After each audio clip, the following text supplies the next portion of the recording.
For this project, we're using the Something Good Watts of Love transfer. Start by placing the mesh silkscreen design on a fuzzing cloth and remove. This will soften the transfer's adhesive. Place it on your surface. Make sure it's adhered properly with no bubbles or wrinkles. Then, grab a squeegee and your Chalkology paste. We used shimmer gold and bright white. Spread the paste over top and scrape away any excess as you go.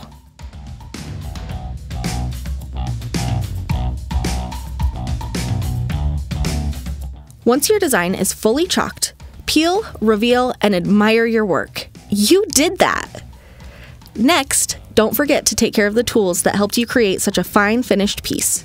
Start by washing both sides of your transfer with cool water, but be sure not to let it soak. Your board eraser can help to remove any stubborn paste.